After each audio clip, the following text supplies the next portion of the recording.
Hindi tumawang yun. Hindi tumama lakas. Ito ko yung tawag ko lang kasi.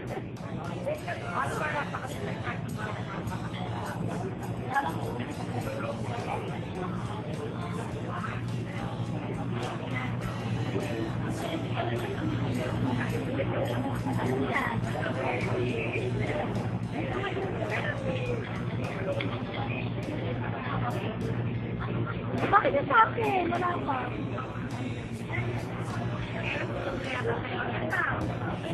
Yes,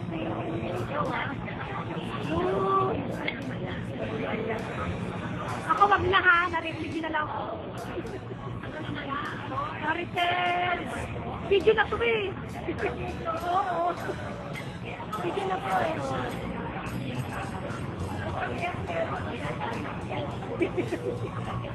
Mabili.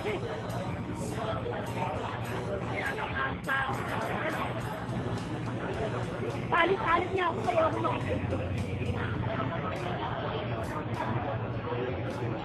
Brenda, Malo Brenda.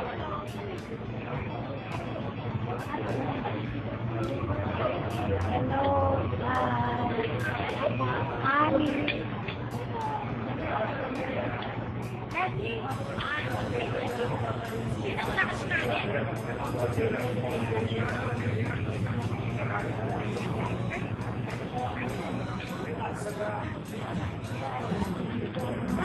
Hi.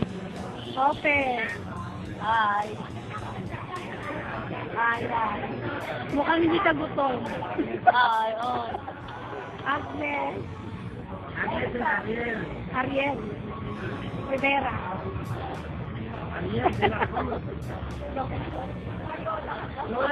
Loya.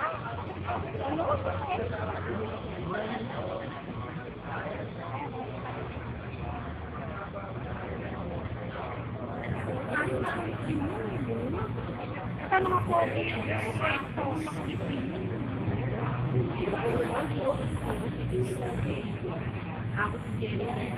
Video to eh. Video! Kaway kayo! Kaway! Kaway! Ang lakas! Ala nyo ka! Kapit na yung camera eh. Video na to eh.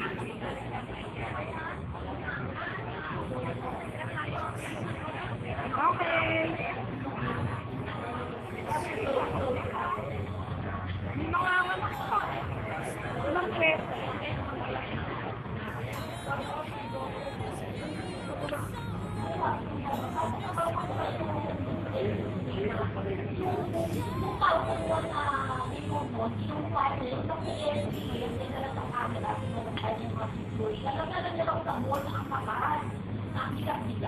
Ako pala lang yung teachers natin na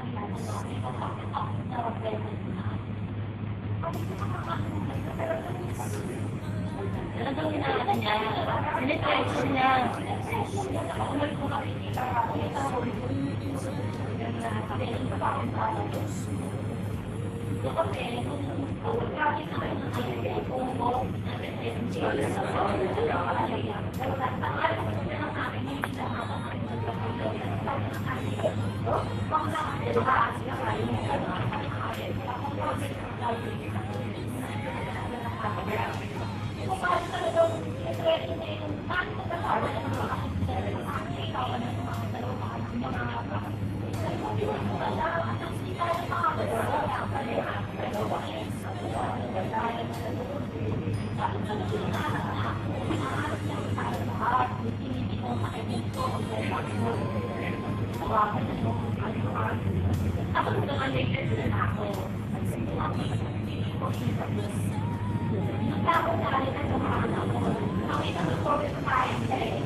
So, hindi ang kabiglaan nito kung hindi siya kasi kayo magkain. Parang biglang, I'm longing to see you and sasabihin ko sana na, hey, tomorrow, eto kami. Ito yung gusto mo, magsama-sama kami. Parang lahat kayo nandito ko, parang nandito ko, family ko na rin kayo. At naalala ko pa, siguro kung time na umalis na lang si Lord siya, nag-text siya sa akin, sabi niya, Brenda, ito na naman, very painful.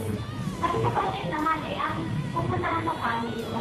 Kasi niya, my heart belongs to the Philippines, ewan ko bakit ba. Sabi ko, konting tiis lang, konting tuloy lang, bukas makaliwanan.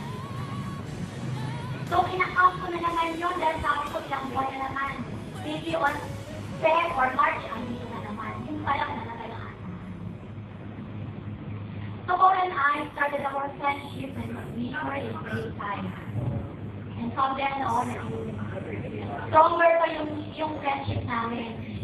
So, that point na kasi nagre-report to school, kapag walang something for me, yung mga teaching bagay na kalingan niya guys, yung mga cut-outs na lettering, showing my name at spelling niya.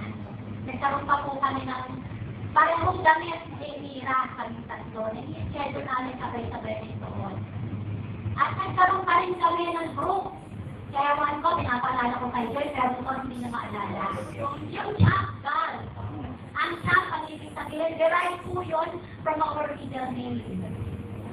Yung Champ stands for Kaparas. And then yung H, Hizon. Yun yung middle name ni Socorro. Yung A, Almira, middle name ko. Yung M, Marcelo, kay Mildred. At yung T, pagkatipunan kay Elmira. Nakakalungkot lang yung T, pero bakit na lang wala siya? Si Mildred sana. Sana nandito siya. At alam niyo, meron din ako compilation ng mga natin, mga reunion natin. Hindi ko lang po dinala kasi baka mawala na naman. Medyo matigas na. Pero, yun na, parang sila kinukumpay ko to, parang pinatreasure ko rin. Socorro is our angel because kung hindi, sa kanya hindi tayo makikita-kita. Socorro is very faithful, thoughtful friend. Dahil wala sa pinipiling kaibigan, mapasalbahe ka o mabait ka, mapamaganda ka, hangit ka. Wala siyang pinipili, wala siyang pinatao. At alam niyo po ba, pulang surprise din sa Socorro. Kasi nang dumating siya, akala ko, nasa malalim pa siya. Minsan binigla niya ako, sinabulan niya. Saan ka nag-work? Sabi ko, dito lang sa Ortigas. Sabi niya, saan sa Ortigas? Sabi ko, nandito ako sa Mulia Guardia. Saan sa Mulia Guardia? Sabi ko, Adan Global. Ang store mo, sabi ko, nasa Del Store ako. Alam mo, unit mo, sabi ko, unit 1002. Alam mo, Ortigas na yun lang nandiyan sa pinto. Nagulat ako.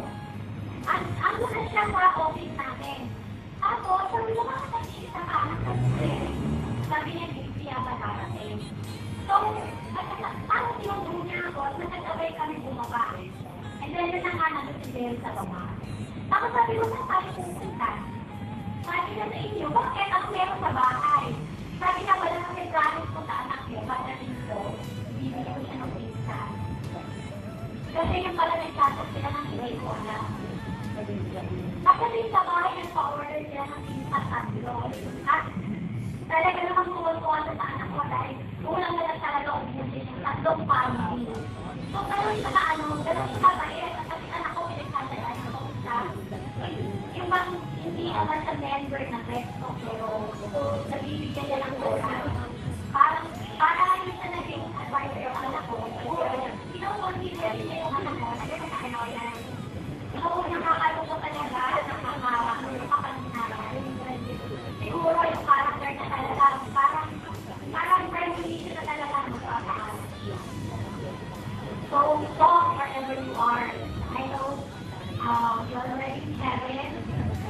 At ako, yung effort na ginagawa niyo something to be treasured. And you sa mga siguro, hindi naman ako talaga feeling back ko talaga feeling back na talaga ako. Kaya kung sino sa kanila ang nagtanong, sa kanila, ano reaction mo? Umitilang ako doon sa base. Kasi ako nakasilang ko, makasayakon. And then, nagpiliin sila na ako, kakilala nito. Gusto ko, sabi ko. hinahanap ako. Mukhang interesado sa akin. Yan ang unang pumasok sa akin ako. Mukhang interesado sa akin dito ba? Pinag-send ako ah. Pero yung pala, may malaking grupo lang nangyayari. Ganon, tapos sabi niya, Roderick, kung ano, paalis ako, magkakaroon ng reunion itong buwan na to, kumain ka. Sabi ko hindi ako naka-attend. So, nagdaraan ng isang taon, saka ko na ulit, kinontak niya pa rin ako. So, ang first time na na-attendan ko doon sa Ipahat, kami namang kwento, yung first time ko, sinasabi, sabi na Joy, nakita ko. At so, surprise ko naman pa. Hindi, after ano, nag-Ipahat na.